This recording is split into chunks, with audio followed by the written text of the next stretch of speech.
Today I'm going to be showing you how to prep natural nails for builder gel and also how to remove previous builder gel and file it down. This will be an in-depth Russian manicure technique with the nail prep, and all the products I'm using will be listed in the caption below with any discount codes I have available for you guys.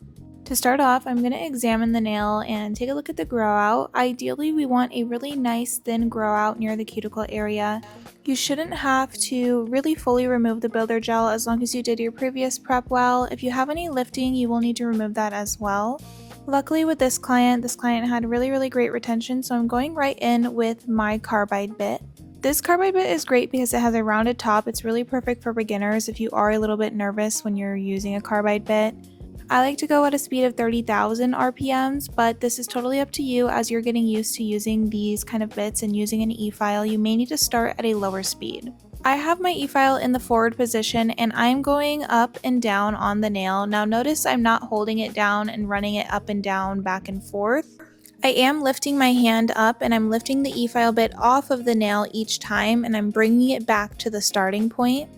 You don't want to rub this Efile bit just back and forth over across the nail multiple times because it does create heat and your client can experience a heat spike. I think really important when we're doing builder gel is to make sure that we are removing the builder gel in a very even manner.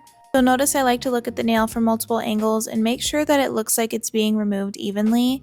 Our goal here is not to fully remove the builder gel, it is to leave a very thin layer on the builder gel so that it kind of creates a barrier with the Efile bits we're going to be using and also the natural nail. Our goal is to file off about 90% of the builder gel and leave about 10% on the nail, and this 10% should be very thin and very even, almost looking like it's not there. If you leave a very thick layer, especially near the cuticle or near the free edge, you are likely to experience lifting. It's also going to be very difficult to get your builder gel to apply evenly when we go in and do our fill. Now I'm going in with a nail file and I'm just using a hand file. This is a 180 grit. I'm going in and further smoothing out the nail plate, making sure the builder gel is nice and even so that we have an easier time when we are applying our new layer of builder gel. At this point, if you had any lifting in any areas, you can use the hand file to gently remove that. If you are nervous to remove it with the Efile bit, I honestly don't recommend removing lifting with the Efile bit. I feel like it is way too easy to overfile and accidentally hit the natural nail doing that method, so I prefer to use a hand file.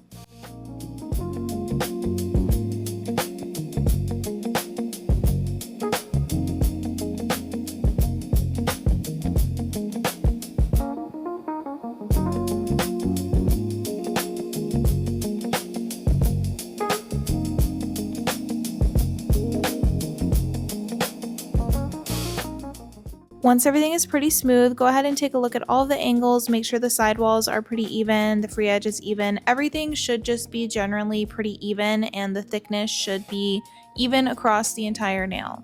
Now our goal is to remove the cuticle that is adhered to the nail plate. I'm adding some talc-free dusting powder because this client does have a little bit more of an oily, wet type of skin. This is really going to help soak up a lot of the excess moisture. It helps to prevent your bits from getting clogged as well with pieces of cuticle or pieces of skin. I'm using my Stylix Pro cuticle pusher here and I'm lifting up the proximal fold. We are not pushing it back or tucking it under. This is going to be a really common area for lifting, especially near that cuticle area, so we really want to take our time here to properly prep this proximal fold and the cuticle area. If at any point your kind of point of view becomes a little bit hard to see or anything because of all the dust or the powder, just make sure you are intermittently kind of dusting off all of that excess.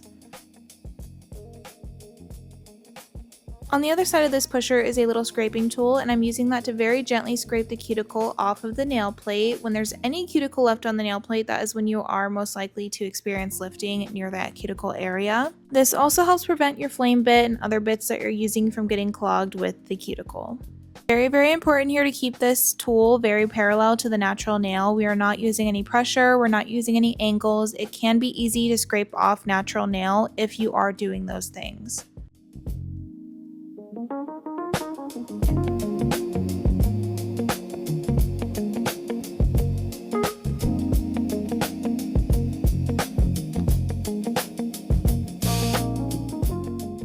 Next, I'm going in with my flame bit from Erica's ATA. This is a medium grit flame bit because this client has a little bit tougher skin.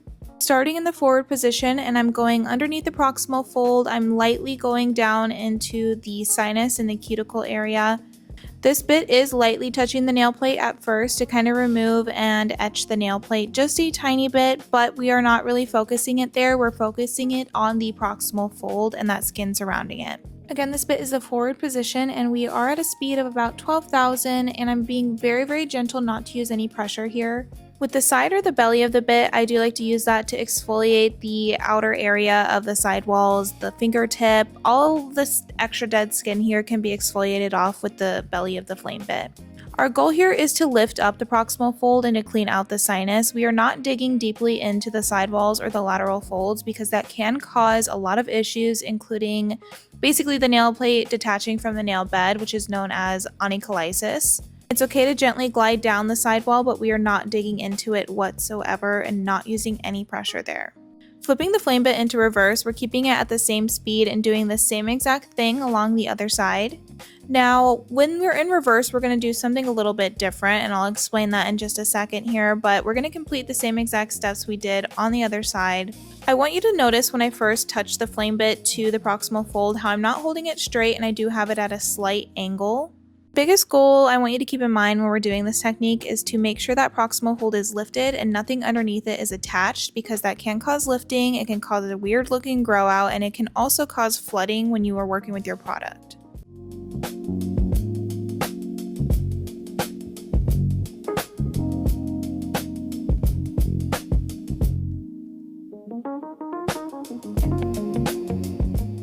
Once we've completed the other side, I am now going along the proximal fold, still in reverse, but holding my e-file at a very different angle. I am not touching the nail plate at all. I am just working along that edge of the proximal fold to really lift it up and make it very obvious what I need to nip off.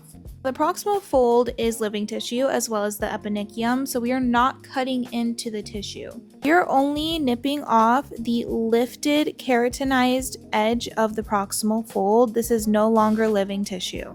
And this is why it's important to prep the nails this way, so that you can really clearly see what can and cannot be removed. For some clients, or if you're doing this on yourself, you might not have a very large edge that is super visible. That is okay. You can totally just continue on with your flame bit to gently exfoliate that area as well, and I'm going to show you how to do that later on.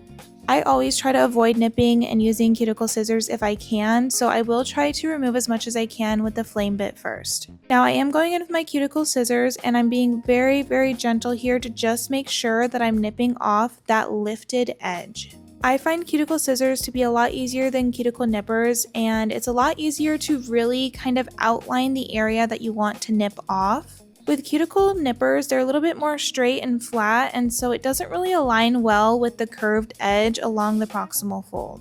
I do like to use my little ring, my dust ring that I have here, and I will use it intermittently to kind of move that excess tissue out of the way so I can really see what I'm doing.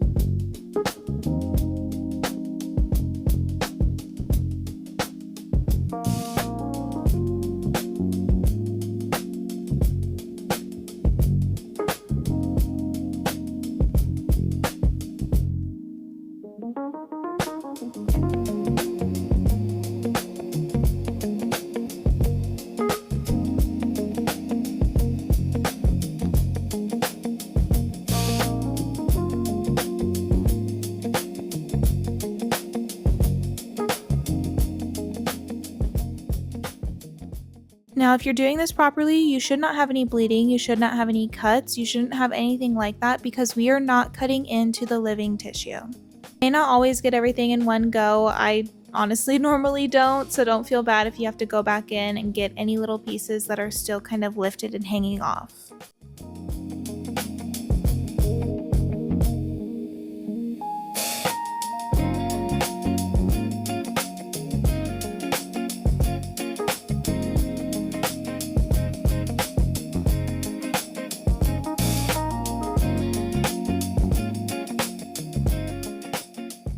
I'm now going back in with my flame bit, I am adding more of the talc-free dusting powder first, because another reason I like to use this is because it actually does create a little bit of a barrier between the Efile bit and the skin. When there is heat being created, it kind of helps to minimize that, especially with more sensitive skin clients. Going back in here, I'm just making sure there's no excess skin that's kind of hanging off, or any, keratinized tissue that might still be there. This step is really important after you do any kind of nipping or trimming, because it will grow back unevenly, and after a few days it will no longer look clean if you skip this step. Sometimes after going in, you may notice some of the skin is starting to kind of peel up a little bit, and that is totally okay. This is when we're going to go in and use our flame bit to remove that, so that we have a super nice clean grow out.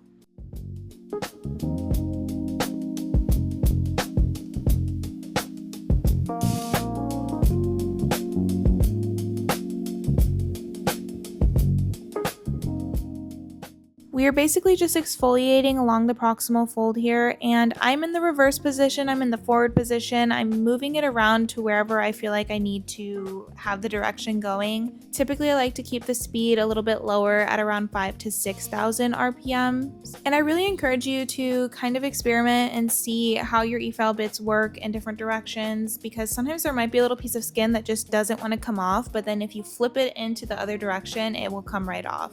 Sometimes it's also the speed, so you may just need to turn the speed up a tiny bit to get that Efile bit really working properly. I want you to take these speeds with kind of a grain of salt and test it out on your own Efile. Mine is a pretty powerful Efile, and some more affordable ones may not have the torque and the power that mine does. Basically meaning that the speed that I'm telling you and that I'm using may be the true speed, but yours may be actually working a little bit slower than what it says on the screen of the Efile.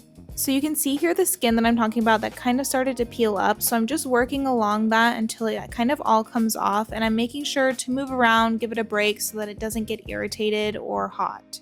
You may have to flip the angle, you might have to flip the direction. Again, sometimes you just really have to experiment and work around the finger.